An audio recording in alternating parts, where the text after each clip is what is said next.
Guys, this is Alea Jen and welcome back to my YouTube channel. So for today's video, mahirap ba yung training sa OWA? So depende guys kasi iba-iba ng tao yung magti-training. Maswertihan nyo kung yung nag-training sa inyo is same nang nag-training sa akin na yung Chinese na lalaki, si Sir Ken. Yun yung mabait. Pero yung babae na dalawa, mahirap sila. Tatakpan nila yung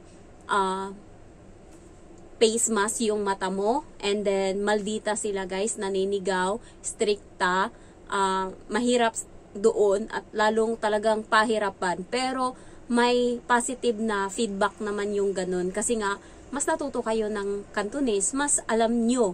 Ako, kung sa anuhan, natuto naman ako, pero pagdating dito hindi ko siya na-apply kasi nga magaling mag-English yung amo ko, pati yung alaga ko. Kaya hindi kami naggumagamit ng English. Sila lang kapag nag-uusap sila, nag-i-English sila.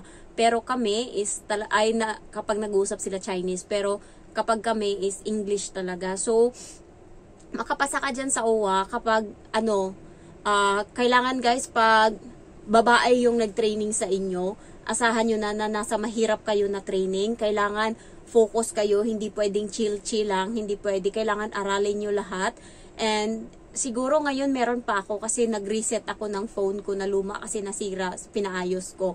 So, pero nung nakaraan may nag-message sa akin ng hingi ng OWA na booklet, na test questionnaire, na report. So, nakabigay naman ako. So, ibig sabihin, meron pa ako ng copy. So, kung gusto nyo na makakuha ng copy, message nyo lang ako, Jenny Babe, yung FB name. So, GENABHABE. So, yun yung name ko sa Facebook. So, tanungin nyo lang ako, or wag na kayo mag-hi ma'am, diretso na kagad sabihin nyo na, be, pahingi naman ako ng ng OWA na ganun. Mas gusto ko yung ganun, hindi yung marami pang paligay-ligoy. Para, mabilis mabigay. Ayan. So, gusto ko yung kapag nag-message kayo, sabihin nyo na kaagad kung ano yung pakay nyo. So, swerte nyo kapag yung sa inyo, training sa inyo is si Sir Ken, yung katulad nung sa akin, yung lalaki, wala kang problema dyan. And by the way guys, 3 days yung training sa OWA, hindi ka magbabayad niyan kasi yung amo mo yung pinabayad niyan ng agency. So, wala kang babayaran. Sa amin, 3 days dapat yung training, pero dahil unang day, nag-training ako, pangalawa, holiday, kaya wala kaming training. Pangatlo, yun, bali 2 araw lang yung training ko sa OWA. Kaya medyo, ang sauluhin mo lang dyan is yung number, day, yan, so number, tapos week, tapos day, ayan, tapos yung, basta yung count na yat, ye, sam, say, chat, bat, gaw, sap, nakalimutan ko na talaga. So, nawala na sa utak ko yan. So, yan, basta yung counting, tapos yung araw, Monday, Tuesday, Wednesday, ganyan, layba, yat, layba, yi, ganyan. Tapos, isunod nyo na din yung, time, kasi nandyan din sila sa time. Tapos, kung yung iba pa is nagpapaano sila ng introduce yourself, yung lay hauma, yan, lay hauma ba? Yan, yung magpapakilala ka. So, ganyan yung mga, nila sa mga babae. Pero kay Sir Ken, priority lang ni Sir Ken is, sauluhin mo yung 1 to 10, tapos yung week, tapos nun magbibigay siya ng, mix na number. Halimbawa, 45, paano mo sabihin yung 45?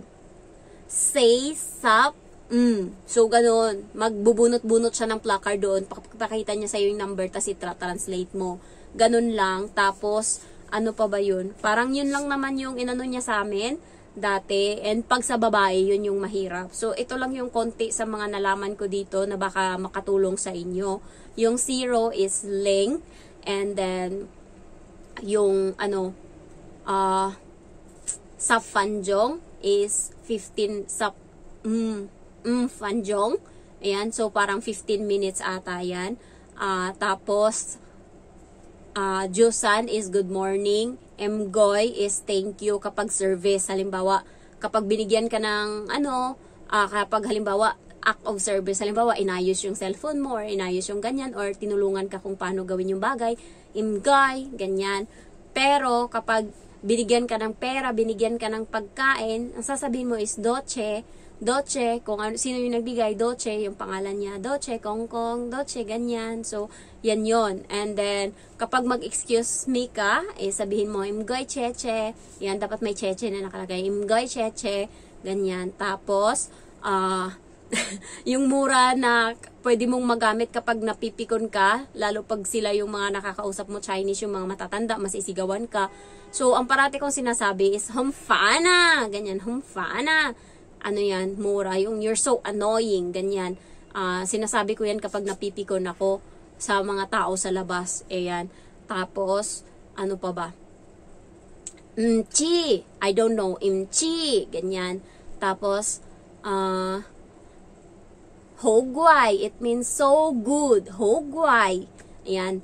Hoyai, it means you're so naughty, hoyai. Yayay is naughty, hoyai, ganyan. So, yan yung natutunan ko sa alaga ko. And then, ang soy is tubig. And then, homoisek, it means can I eat? Ayan, can I eat? Pero hindi ko na nadudugtungan. Sinasabi ko sa bata, homoisek soy. Yung soy is tubig. Tapos tinatawanan ako ng alaga ko. Sabi niya, kakain ka ng tubig? Sabi niya ganun. Yun lang yung alam ko. Tapos, ano pa ba yung mga tinuturo sa akin ng alaga ko? Yan yung mga ginagamit ko minsan na, mga word. So, yung malaking bagay talaga sa akin, yung mura na humfana. Kasi, ibig sabihin nun is galit ako sa mga, halimbawa, sa paligid ko, sa mga tao na sa akin. Lalo na kapag dito sa Shamshoy po, magugulat ka na lang may sumusunod na sa'yo na matanda na kinakausap ka. So, kapag, ganyan, sinasabihan ko lang yan, lumalaya sila. Kasi, yan, ayaw nila. So, guys, nung nakaraan, nagpunta ako dyan sa Shamshoy po kasi nag-top up ako sa 7-Eleven. Akala ko mga Pinay yung pokers dyan na nakatambay kasi mukha silang Pinay kong pumorma. Ano sila? Ang ganda ng outfit, naka-skirt, ganyan. Mukha talaga silang Pinay. Akala ko nga Pinay Tapos kausap ko yung boyfriend ko nung time na yun. Tapos sabi ko, tignan mo, may pokpok. Sabi ko ganon. Tapos nung lumapit na ako, iba yung salita nila, hindi Pilipina, ano pala sila, Indonesian. Kaya, napagkakamalan, nakakasakit lang ng loob na makikita mo sa comment na sasabihin nila, uy, yung mga Pilipina daw, mga ganun yung ginagawa, nagbebenta ng, service. Pero yung totoo guys, is mostly pala, Indonesian pala yung may gawa niyan. Noon ko lang napansin nung time na yun. Akala ko talaga Pilipina nung una. Kasi yung forma nila, the way sila magsuot ng damit, parang Pilipina. Pero nung lumapit na ako, kasi dumaan talaga ako sa gilid nila. Kasi nga, nasa gilid sila So pagdaan ko, nag-usap sila, hindi salita natin yung gamit nila, salita nila. So, hi! Nasisira yung ng imahe ng mga Pilipino dito dahil sa inyo. Tapos kayo pala yan. Parang ang bait-bait ng tingin ng mga especially ng mga Chinese na akala mo kung sinong mga perfect. Makikita mo minsan sa comment, nainis ka na lang, sasabihin nila, ginagawa nila yan dito, maliban sa trabaho nila, nagaganyan pa yan sila, nagbebenta ng sarili, ganyan. Tapos malaman-laman mo, marami palang ganyan na Indo yung gumagawa, nadadamay ang Pilipina. Kasi sabi ko, hala, hindi naman pala Pilipina yung may gawa. Mukha lang silang Pilipina, pero hindi pala talaga. So, yun, nadadamay nga talaga tayo. Nakakainis lang. Kaya nung tinignan ko talagang tinignan kong baba, tas ginanon ko, nainis ako kasi nadadamay kami sa kagagahan nyo. So, ayun, anuhin nyo lang, aralin nyo lang yung Cantonese. Mabait, basta attitude always. And then, napanood ko ngayon yung video ko 2 years ago nung nag-training ako sa OWA. And meron na yung 91,000 na nag-view ng video ko na yun. Natutuwa lang ako kasi nakatulong din pala sa inyo yung video na yun. Sayang lang kasi ang ikli lang ng ginawa ko ng video na yun. Hindi ko tinapos, hindi ko pinakita. Nanginayang ako pero hindi ko na mababalik. Buti nga kamo nung time na yan, nagsisimula na ako mag-vlog noon. Meron na din akong 3,000 na subscriber nung time na yon. So, nagsisimula na din ako kahit papano. Ini-explain ko pa unti-unti yung journey ko sa pag-a-apply. Nakakatuwa lang na yung ibang mga subscriber ko dito is nakaabang sila sa akin nung nag-ano pa lang ako, nag-a-apply pa lang ako sa Manila. Tapos nagulat na lang sila, nandito na ako sa Hong Kong kasi nga ang bilis-bilis lang ng process sa akin. So, yun yung nakakatuwa na nasubaybayan nila yung journey ko sa pag-apply.